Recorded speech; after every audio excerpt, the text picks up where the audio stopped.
Hola, hola, soy Juan Luis Sánchez. Antes del capítulo de hoy te quiero pedir una cosa. Se nos ha ocurrido que de cara al verano, para volver a escuchar alguno de los mejores episodios de nuestra temporada, te vamos a pedir consejo. Vamos a pedir que sean nuestros oyentes, o sea, tú, los que elijáis qué capítulos de esta temporada os han gustado más, qué capítulos os han hecho pensar o sentir o aprender algo diferente.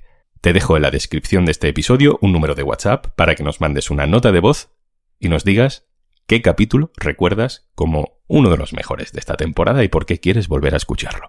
Gracias. Vamos con lo de hoy.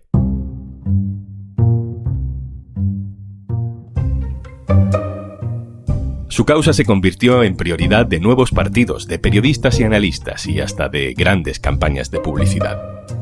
Pasaron del activismo vecinal en pueblos y comarcas a los escaños de parlamentos y ayuntamientos. Y de pronto todo eso se ha diluido.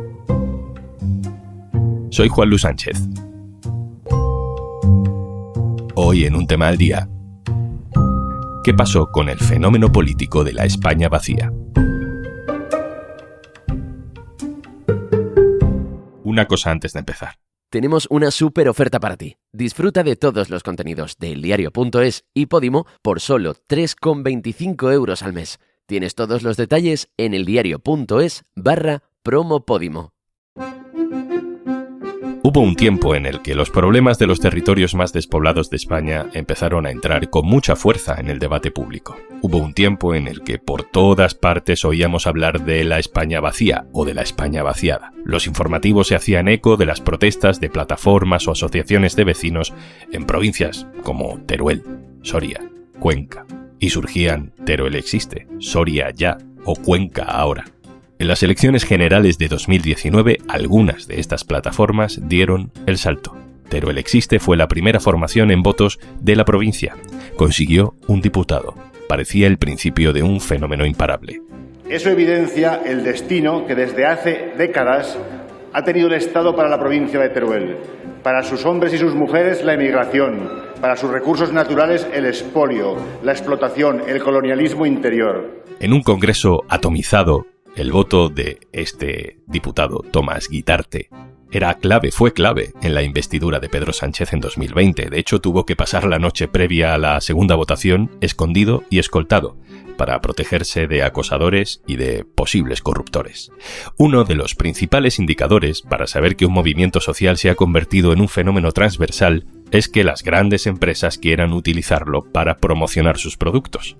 La reivindicación de la España rural se convierte en gancho comercial. Esto es un anuncio de Correos en diciembre de 2019. Me quedo porque quiero que esta escuela siga abierta, porque con mi trabajo puedo hacer que otros vuelvan.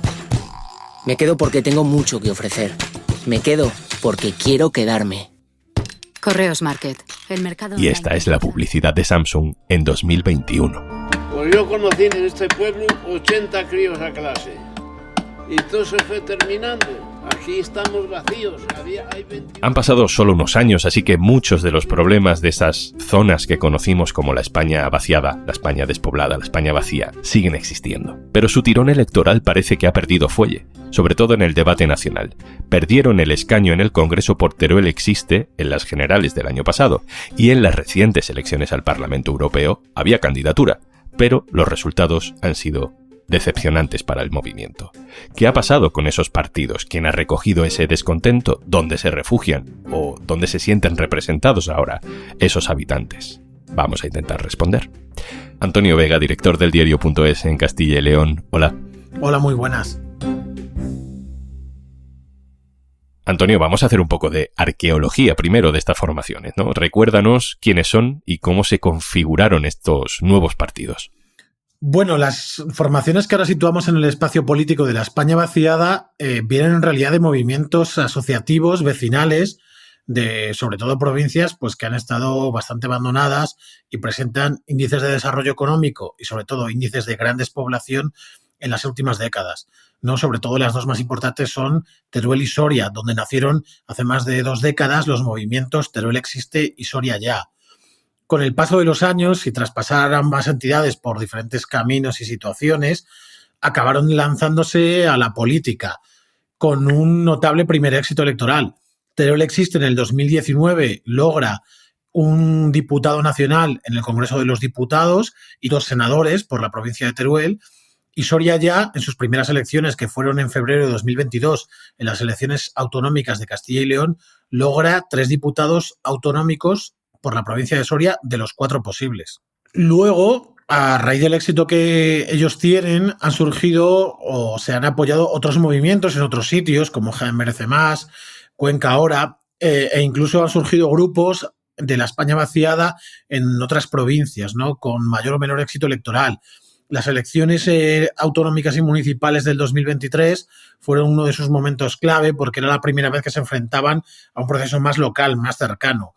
Y aunque obtuvieron resultados destacados en algunos casos, en otros no cumplieron las expectativas. Con lo cual, a partir de ahí, parece que el espacio luego ha ido perdiendo fuerza porque perdió en las elecciones de 2023 el único representante que tenía en el Congreso, que era Tomás Guitarte, diputado por Teruel, que dejó de tener el acta, también perdieron los senadores. Y además, en las últimas elecciones europeas montaron una plataforma y se quedaron muy, muy lejos de la expectativa de poder llegar a tener un eurodiputado que representara sus intereses en Bruselas. Antonio, ahora sigo contigo, pero hemos invitado a esta conversación a Sergio del Molino, que es escritor, periodista, fue la primera persona que acuñó ese término de la España vacía en un ensayo de 2016 que ayudó muchísimo a entender el problema y a lanzarlo, no solo como concepto, sino también como debate político. Hola, Sergio. Hola, ¿qué tal? Muy buenas. Sergio, ¿qué sensaciones tienes tú sobre esta caída, este fracaso electoral? Yo creo que la caída estaba justo en el ascenso político. Creo que como aprovechan las plataformas ciudadanas con sus movilizaciones, aupadas por el éxito de las movilizaciones que tienen en el año 2019, pues deciden dar el paso para presentarse como partidos políticos, también alimentando por unas encuestas que les daban una representación enorme, que decían que si se presentaban en toda España podían sacar un grupo parlamentario de entre 15 y 20 diputados, ¿no? Y en cuanto consigan el escaño de Teruel Existe, pues todo se viene muy arriba, ¿no? Y crean una organización en muy poquito tiempo. Creo que ellos miden mal sus fuerzas, miden mal, en primer lugar, su capacidad de movilización política, que no es tan grande como la que ellos creían, y su organización es mucho más débil. Es muy fuerte en Teruel, en Soria y en Zamora, pero es prácticamente inexistente en el resto de España. En el momento en el que hay unas elecciones en las que deciden presentar una candidatura en cada provincia, una candidatura nacional, no consiguen llenar las candidaturas en casi ningún sitio, y además hay disensos y hay muchos lugares donde surgen plataformas alternativas y surgen un montón de cosas. Tienen un lío organizativo muy grande, ¿no?, que indica una debilidad, que es consecuencia en parte también de haber dado ese paso a la política y haber salido del mundo de las reivindicaciones cívicas, que era un mundo transversal, que era un mundo donde mucha gente se sentía bienvenida, y al dar el paso a la política y al tomar partido en un contexto muy polarizado, pues perdieron mucha credibilidad entre mucha gente y perdieron mucho fondo entre su soporte social, y pronto se vio que era una ensoñación eso de poder tener un grupo parlamentario de 15, 20 diputados, ¿no? Según ellos se empeñaban en decir, ¿no?, estas fuerzas no querían obedecer al eje clásico de izquierda-derecha, ¿no?, ideológicamente hablando, ¿no? Sin embargo, una vez que entran en los parlamentos o en ayuntamientos, pues tienen que votar. Y tienen que votar sobre cuestiones políticas o ideológicas muy diferentes, ¿no? No sé si eso al final te acaba metiendo en uno de los dos lados, ¿no? ¿Cómo lo ves tú?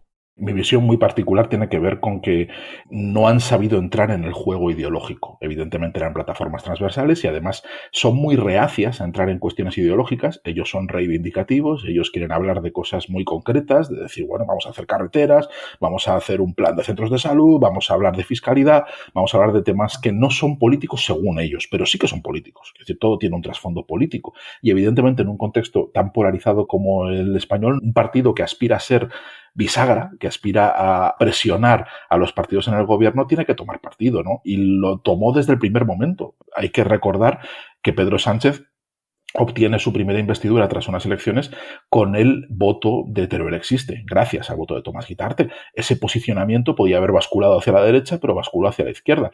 Ese posicionamiento ya les penalizó mucho. Pero es que ahora mismo, por ejemplo, estamos viendo en uno de los lugares donde Teruel Existe sigue teniendo un peso político, que es, por ejemplo, las Cortes Autonómicas de Aragón, pues ha habido hace poco una serie de votaciones en las cuales la abstención de Teruel Existe ha permitido que algunas medidas de Vox salgan adelante. Entre ellas, por ejemplo, una propuesta de Vox que pretende recuperar la religión como asignatura computable en el bachillerato para la EBAU, ¿no? Es una medida claramente reaccionaria, es una medida claramente involucionista y claramente clerical, en la cual Teruel Existe no tenía opinión.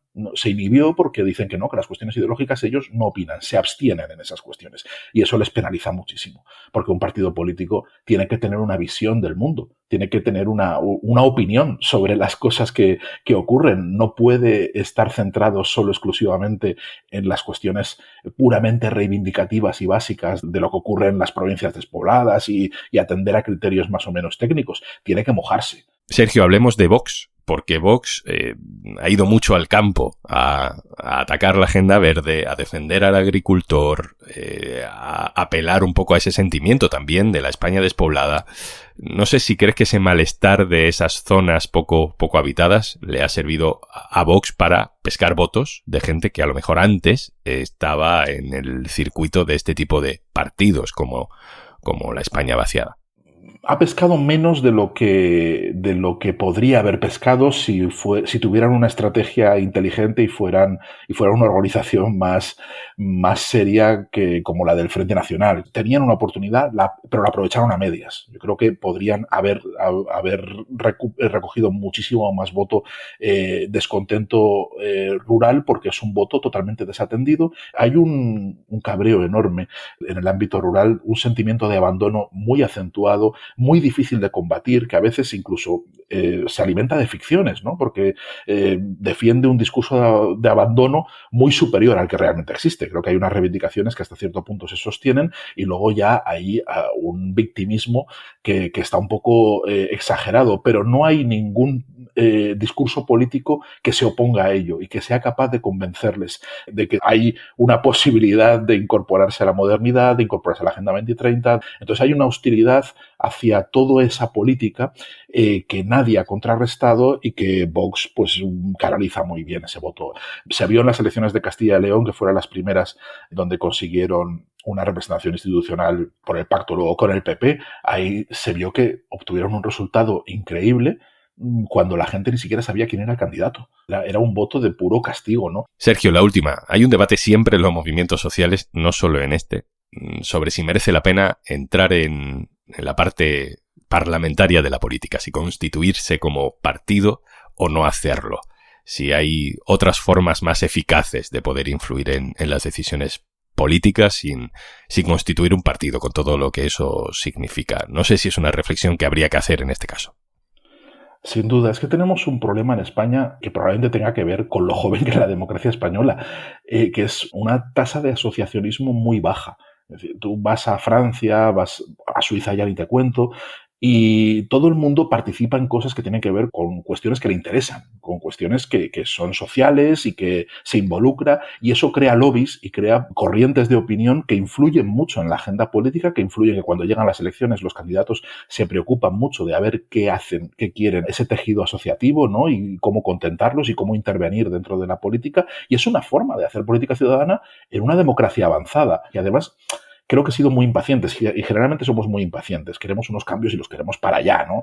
Entonces había una sensación de frustración en esas plataformas contra la despoblación porque veían que no se avanzaba. Y no era cierto, sí que se iba avanzando, sí que se iba creando y de hecho creo que han dejado una huella, creo que han dejado un tema que ya no se ha ido de la agenda pública, que puede perder influencia con respecto a otros, pero es que ahora han perdido influencia todos. Sergio del Molino, muchísimas gracias. Un abrazo. Un placer, para cuando queráis. Un abrazo. Antonio, termino contigo un poco al hilo de lo que comenta Sergio. Ahora mismo existe un Ministerio de Transición Ecológica y Reto Demográfico. Hay incluso una dirección general en ese ministerio. No sé si esto fue flor de un día, pero en todo caso hay un tema que este movimiento colocó. No sé si será reversible, pero ahí está. Hombre, yo creo que indudablemente el que durante varios años, yo diría que en España, la preocupación de la demografía, que afecta solo a algunos territorios, no a todos, fuera un tema de agenda política, eso es un éxito indudable de estos partidos. Es verdad que esto luego ha cristalizado en muy poco, siendo realistas. Se han hecho inversiones en las zonas de la España vaciada, por ejemplo, en materia de digitalización, que ahí sí que ha sido bastante importante y relevante, y era una de las grandes demandas históricas de estos territorios. En eso ha habido mucha inversión pública por parte del Estado.